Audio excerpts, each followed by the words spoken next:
I'm Bill Patton with 720 Degree Coaching, and it is my distinct pleasure to have on the show Nate Gross, who is the inventor and the commissioner of Spec Tennis. I'm just making that up. Are you the commissioner? Should we call you the commissioner? Sure. Okay. So, so Nate, tell us a little bit about you and how did you come up with this idea for Spec Tennis? So I'm a tennis pro in NorCal. I teach down at Stanford currently. And I was on some pickleball courts in Santa Rosa a few years ago with my dad. And we noticed these new things. We'd never seen them before. We went out there and tried to play paddle tennis, which they play in Venice Beach. I played a little bit as a kid. But the combination of the paddle and the ball wasn't right for the size of the pickleball court. And so then we came up with an idea. I came up with an idea of why not try to change the equipment a little bit to make this work on a pickleball court. And so that's when I played around with different paddles, different balls, things like that, and ended up on an orange dot tennis ball and a platform tennis paddle when I started the sport. But now I've actually created my own Spec tennis paddle, which was based off the platform tennis paddle.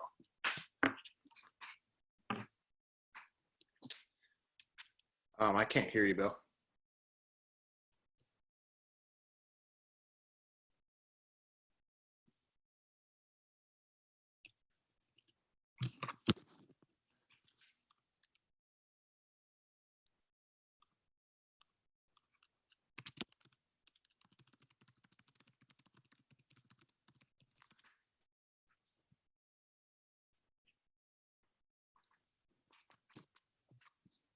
I muted myself. Okay. Wow. Wow, I'm so technologically advanced. All right, you show the paddle one more time because I just turned around. Yeah, there we go. So keep it up there for a second.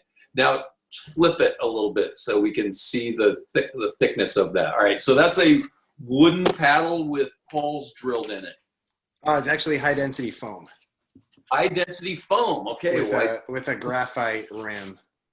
Okay. With so I'm going to do the Johnny Carson thing where I say, I did not know that. So, all right. So you came up with this idea to start playing with a different paddle, and it took you how many different tries to get the paddle right? I think it took about 3 tries to find a paddle that I felt was the best for this size court. Okay. And then now tell us a little bit about the history of Spec Tennis since you've started it. What's going on? When did that happen? What's the growth been like? I started it in 2016, and I launched the sport with a tournament. So I had a bunch of tennis players come out and participate in a tournament. And then from there, I just grew it in my free time. I was teaching tennis 6 days a week at that point. Now I'm down to 3 days a week of teaching, and so I really spent a lot more time trying to grow it in the last 6 months to a year. It's now being played in small pockets of more than 22 states, and I just presented it at the USPTA San Diego convention last month. Congratulations, that's great. So, as soon as they gave the notice that we were going to be, in shelter in place and limited contact, until the end of April, I was like, one of the first things was I saw Spec Tennis happening. I'm like, oh yeah, we gotta get people the word out on that, because I've been seeing all these videos of people, playing in the street, playing on their patio, in the driveway. I saw some pros that were practicing on a balcony, and I was like, wow, this is amazing. People are so desperate to hit. And I'm like, well, Spec Tennis is like an incredible way to meet that need right now. And I think any good tennis pro would be wise to try to connect with that. So tell us a little bit about why Spec Tennis is a great thing for this particular period of time when people can't get on a tennis court. So right here, we use the orange dot low compression ball. So 50% less pressure than a regular tennis ball. This allows you to take a full swing at the ball in a small area of space. If you were to play tennis with a regular ball with a full-size racket and you were standing maybe 20 to 30 feet apart from your from the person you were hitting with. Like you say, you were in a street, it's very hard to take a full swing and be able to control a rally. But here in Spec tennis, you can rip the ball with the paddle being less powerful, the ball being low compression. You really feel like you're doing the real thing in a small area. So whether you have the actual size court is 44 feet long, but whether you only have 20 or 30 feet in your backyard, your driveway, in the house, you can really feel like you're taking a proper stroke.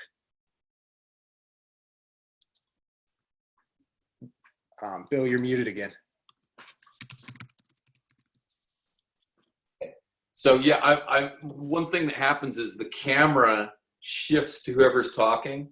So I mute myself when you're talking so the camera won't do all this stuff. So anyway, but thanks for that. So I'll try to remember to unmute myself. But so what people could do is they could chalk out a space like on the end of a cul-de-sac, or they could use blue tape, you know, painter's tape to line out a court somewhere. Yeah. Yeah, absolutely. I actually have, if you want me to pull up a video of a driveway setup that I created, does that sound good? Or yeah.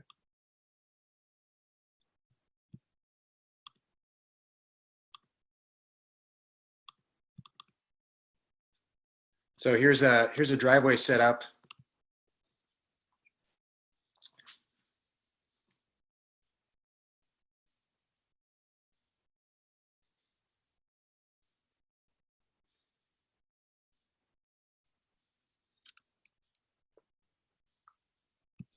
Is that your girlfriend up there in the blue shirt? Yeah, girlfriend, sister, and her mom. Okay, awesome. You know, so one of the funny things is that Nate came to my club and we did an alternate racket sport demo day, and it was really funny how your girlfriend was sort of reticent to get involved, and then she just started killing everybody. Yeah, she's really shy and really good at really good athlete, and she loves Spec tennis, and she just started playing because of me, and she underestimates her ability. Yeah, no, it was a funny thing to watch that, you know, take place. But anyway, so all right, now to me the opportunity is right now. I think a good tennis pro who really cares about their people is going to be smart and is going to jump on this right now. Why don't you walk us through your website, because that's a great resource, and you know, talk about the availability of paddles, because that's so huge right now. And you know, I'm planning, as soon as I get my paddles, I'm planning on going out with my son in the front and playing some Spec tennis right here at the end of our cul-de-sac and filming that stuff. So, you know, because we've got some time, and if you can get your people to play something that's not just a goofy thing, but they actually can play a competitive thing where they actually get to use tennis strokes, I think that's a really great thing. So why don't you walk us through your website really quick, or whatever you want. Yeah.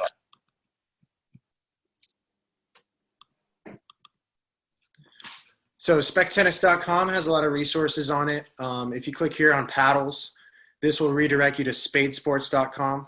And if the page loads properly, you should be able to see the paddle there. So this is the paddle I created. If you're watching this this video, I can give you a 15% discount on paddles. So if you mentioned to me that you watched this video with Bill Patton. And then all paddles include balls. If you don't have a net, you can still have fun with it. That video that I showed was a setup with a net, and we drew some lines with blue painter's tape, but you could simply just be rallying with no net, just a set distance to a partner, and that's still a lot of fun. But if you wanted to get a net, they make portable pickleball nets, or the 10 and under quick start nets work well as well, also the 18-footers. Yeah, that's great. So what else do people need to know, or what's going to be helpful for them to get started? Or, I mean, do they need any reassurance about the quality of the product? What is it about the paddles that's so great? Well, I mean, they're a high quality product. I haven't had any customers complain about them defects or breaking or anything like that. But if that does happen, I definitely will replace the product. I've just yet to have any sort of defects. The paddle itself, I mean, unlike a tennis racket, you don't have to get it restrung. So, I mean, if you buy one of these paddles, then you're done. Um, so I have a pretty long lifespan. I don't know if that's good from Oh, yeah. Dude, my perspective or not, but just try to get everybody out there having fun. I'm done. I think.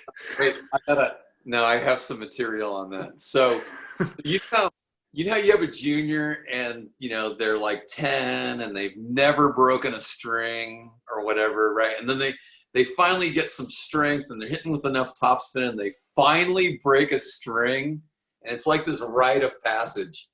But man, I would just love to be the first to break a paddle, a spec tennis paddle. Look, Nate, I broke my paddle. Wow, oh, what a beast.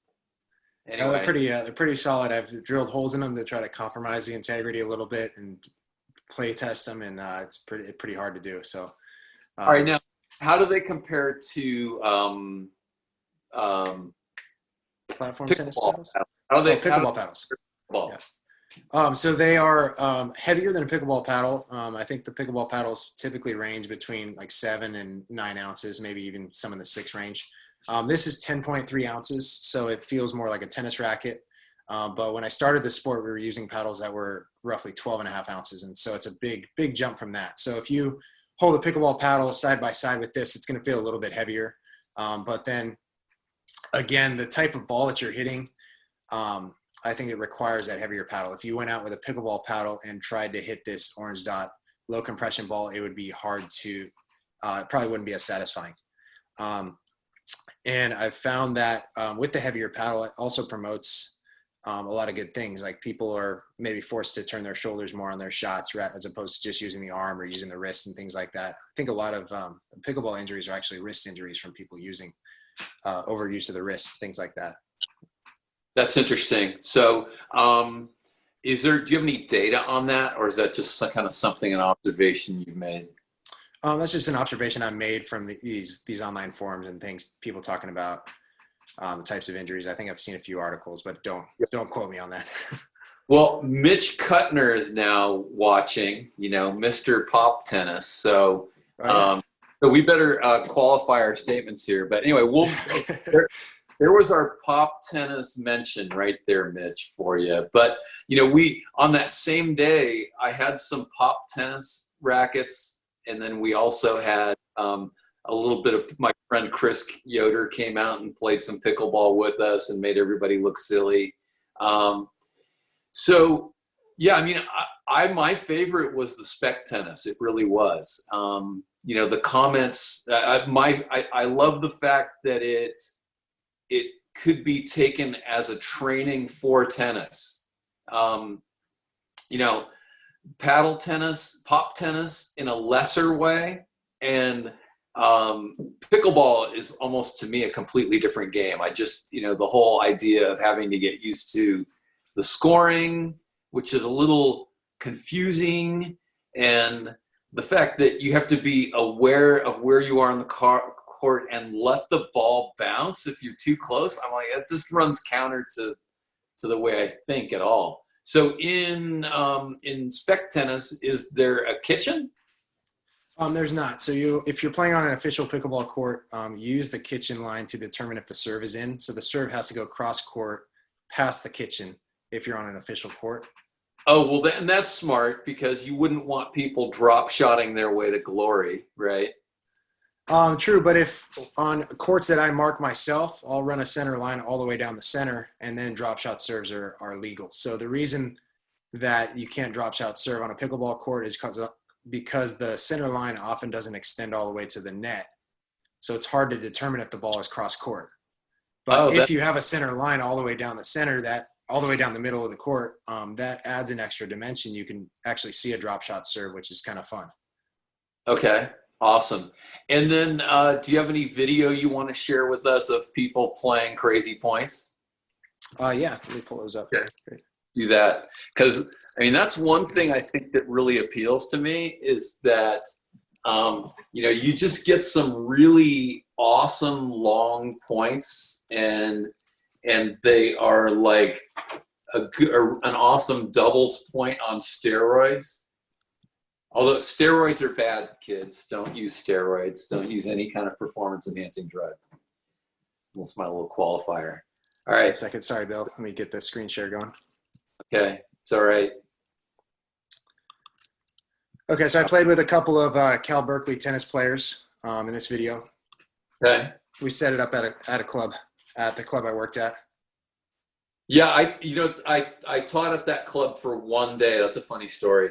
I'll have to tell you that sometime. BTC, where the sun comes over that fence in the evening and you just can't see anything. Wow. So you can see a pretty long rally there. Let me show you one more. Yeah. Here. Being able to put the ball away is hard. With power, you have to use touch a lot. Mm-hmm. So you can see those points last a really long time. Yeah, and so here's another one in Mill Valley, Harbor Point. Yeah, that's where my Mission San Jose boys beat Redwood for, in North Coast section. Wow. I have a fondness for that place. Oh, no, I'm sorry. I'm thinking a different place. It wasn't Harbor Point. It was Harbor Bay. No, there's another harbor there on the Tiburon Bay. What's that one called?